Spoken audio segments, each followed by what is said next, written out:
61 months ago to date, I saw my father for the last time. That was when I took him to the Karyakor cemetery to bury him.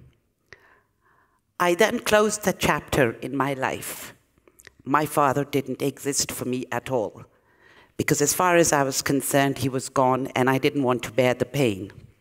However, when Engage contacted me and asked me to speak about the subject, Life, Love, Fathers, I decided to reflect on what impact my father had on my life. And I went back down memory lane, and take it from me, a long time down memory lane, I just look young. I recall I was 2.5 years old, growing up in Mariakani Flats in South B in the Mta, and I was put in school.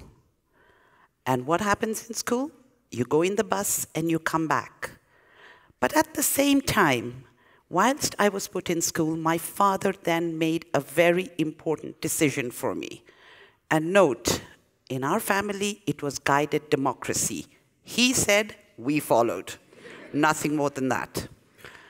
I went there and he started now getting me involved in cricket. I don't know how many of you know about cricket, but I remember at the age of 2.5, 3 years old, I started watching cricket for the first time. In our family, only the boys would go for cricket. My father played cricket, my male cousins played cricket, but girls and cricket, you gotta be kidding. It didn't happen. So I started going to Sar Ali Muslim Club, which was on Park Road, and that's where I started my cricket journey from. Would leave at 8 o'clock in the morning on Sundays with my dad, with our picnic basket, to go and watch a cricket match till 5 o'clock in the evening. I started supporting Sar Ali Club. And for me, there were no other women there. It was I was the only girl there. I never noticed that there was anything wrong in that. I would go there, run around with the boys, and maybe that was one of the reasons why I was a very late bloomer, and I never noticed that boys were different from me. For me, boys were boys. We were all the same kind. But I recall the turning point in my life when it hit me that being a girl, was it really being a second-class citizen? And we couldn't break the glass ceilings? It was a Sunday morning. I was sitting with my mom and my dad, my grandmother, that's my father's mother, and my aunt, that's my dad's sister, came home. I don't know, there was some argument between the brother and the sister. Don't ask me what it was. But my aunt said something that really hit me. She turned around and told my dad, mark you, I was an only child.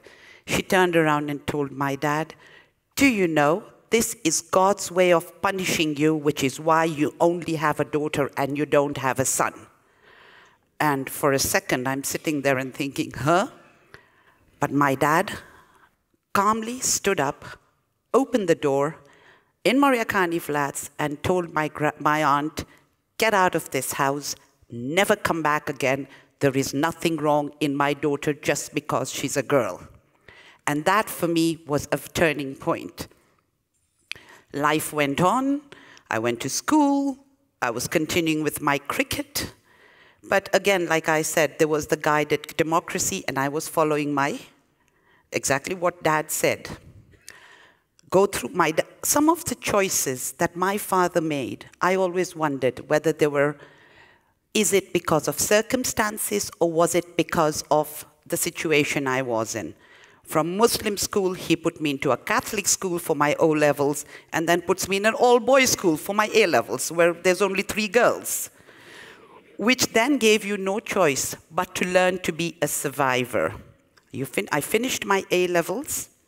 In 1982, my father forked out then what was a lot of money, and a lot of people will not think that's a lot of money now, 5,000 shillings, and applied for me to become a member of Sar Ali Muslim Club, which is a cricket club.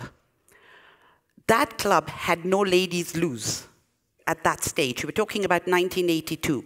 It was all male-dominated, and they accepted my membership. So I became the first female life member of Sarali Muslim Club. Take it from me, society was not too happy. They were saying, oh, the women are taking over, you're bringing your girls here, you shouldn't be bringing girls here, girls are supposed to be married. But somehow it didn't happen, like I said, I was a late bloomer. I then so I continued watching my cricket, and it was local cricket, until I went to England in 1983 to get my law degree. That is when I got a flavor of international cricket. I had had my local cricket here, where I used to get letters posted every Sunday matches. By Thursday, I would have the cutting from the newspaper as to what had happened in our local cricket matches. And there was no internet. The letters used to get there in 3 days, I promise you, not like what happens where you don't get your letters at all anymore. So I started watching international cricket. My pin-up posters were people had Donny Osmond. I don't know how many of you remember Donny Osmond, or Michael Jackson, or the Jackson brothers, Jermaine Jackson. I had my cricket player pin-ups. I would sleep to them every night, and I'd wake up to them every morning. I started watching my international cricket, but still there was no women's cricket being played at all anywhere in the world. I come back from England, now feeling I've graduated and, you know, I'm a hot shot here, but there's still no women's cricket. So what do? I have a discussion with my dad, and I tell him, Dad, I need to get onto that field of play. How do I do it? There's no women's cricket. I can't go and play in an all-men's team. So my dad and I plotted. My mom wasn't too impressed. We plotted. What we're going to do is, why don't you become a cricket umpire, which is equivalent to a referee? So I start going for this for these umpiring classes. They were in the evenings. I didn't own a car. I couldn't go by bus because good girls didn't go out in the evenings, so you had to be at home. So the only person to take me for these classes was my father. For 3 weeks, religiously, every day, 6 to 9, I went for these classes. And I don't know what he did for those 3 hours while I was doing my umpiring classes. But he did something. I don't know what it was. So be it. I then qualified finally as the first woman cricket umpire in East and Central Africa. And I started umpiring all male matches, which meant I could be on that field of play. The male players, not too happy about it. They would pass sexist remarks. They thought I didn't know what I was doing. But that determination of sending me to the strangest of schools taught me how to survive and to learn about it. Community pressure was unbelievable. I was told, my poor father was told, your daughter, who's going to marry her? She's into cricket. I mean, what are you doing? You know, you're just creating a monster. And nobody, like, you know, if there were marriage proposals, they stopped coming. Because it was, oh no, she's an all-male sport. She's a spoilt girl. You know, all the girls who go and float around with men are bad girls. And that was the perception at that time. Then, in 1989, the late Mr. Bashir Moladad, who was the chairman of the then Kenya Cricket Association, calls my dad one evening. And they were very good friends, and he says, we're looking for an administrator for cricket. Would it be okay if your daughter comes onto KCA? Nobody's asking me. It's my dad who's being asked this question. And my dad says, yeah, no problem. When are the meetings, I'll make sure she comes. And I'm going, huh? What about me? I didn't matter. It was, like I said, guided democracy. I went for my first meeting of the KCA, having become the assistant secretary. And this is something that I'll never forget. It was an all-male committee, and there's me, and I was very little. And I walk in there, and one person of the committee says, what are you doing here? Girls are only supposed to be in netball or volleyball. You can't be in cricket. I mean, it stunned me. I sat through the meeting, And a few years later, having served with him on the committee, he actually apologized to me and said he should have never said that, realizing that being a woman, there was nothing wrong in being a woman involved in cricket.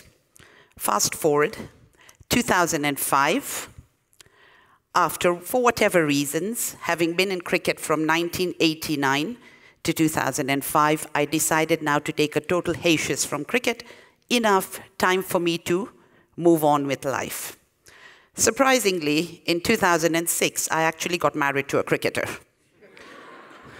who doesn't live in this country. He lives in Pakistan, and I'm married to him. So you don't ask rude questions, I'll tell no lies. So I'm now getting back into my legal profession. Everybody is now sort of quiet that at least she's married.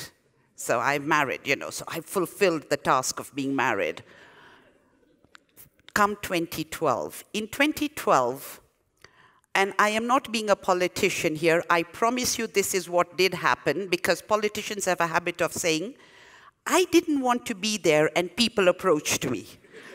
That's exactly what happened to me. People approached me and they said, look, we're getting a vacuum in cricket, so why don't you come in and try and go for the chair of Kenyan cricket? Most people would have called their husband. I didn't call my husband. I go home and I have a conversation with my dad. And I say, Dad, these people are asking me to become the chair of Kenyan cricket. What do you think? He looks at me. First he thought I had lost the plot. But then he finally digested it. And he says, that sounds like a good idea, but do you have the numbers? And I said, well, I'll campaign. He says, okay, who are the people who approached you? So I gave him the names of the people who approached me. They were summoned at home. And remember, it's all male, huh? There's no women here. They were summoned at home. They come at home. My dad's very good. My mom's there. They are even offered tea, biscuits, proper high tea.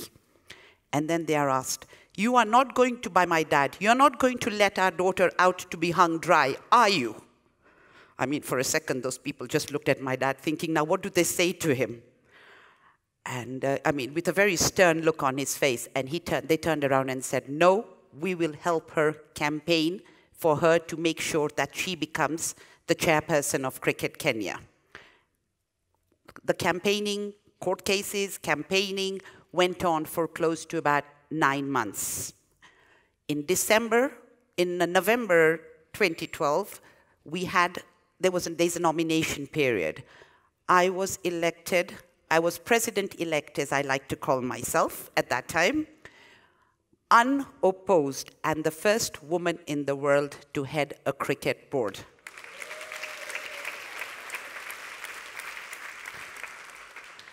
My dad was so excited for me. And by the way, my husband was just told in the passing, I'm going on this campaign trail. I'm just informing you. And my husband asked me a question, what if you lose? I said, it's very simple. They're all men. If I lose, I can say I tried as a woman. I didn't succeed. But if the men lose, what are they going to say? A woman beat them? That was the way I took this forward. And that's a fact of life even today. I got elected in 2012, and I recall my first ICC meeting. That's International Cricket Council meeting, which was held in Melbourne, Australia. There were close to 200 people, and 199 were men. I was the only woman sitting there running cricket in any country in the world. And the best part was, they said, welcome, Jackie and gentlemen. That made my day.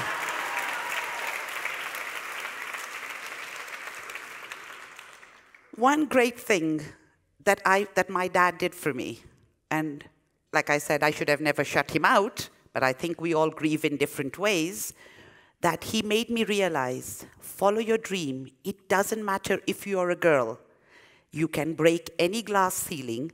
You don't need to be a wife, a mother, a sister, but you can be daddy's girl and you can get to wherever you want to. Thank you.